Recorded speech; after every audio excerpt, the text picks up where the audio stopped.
दोस्तों अभी मैं गांव आई हूँ ठंडी की मजा लेने। बहुत अच्छी ठंडी है यहाँ पे।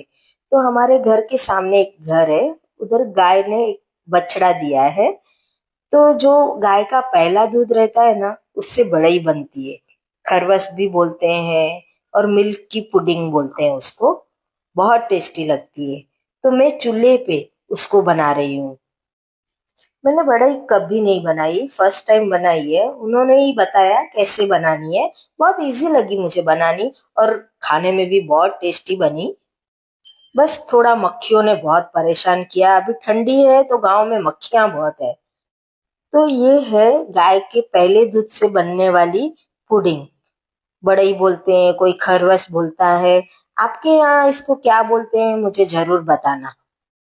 चलो इसको खाते हैं और गांव की मजा लेते हैं। मिलते हैं नेक्स्ट वीडियो में। Thank you.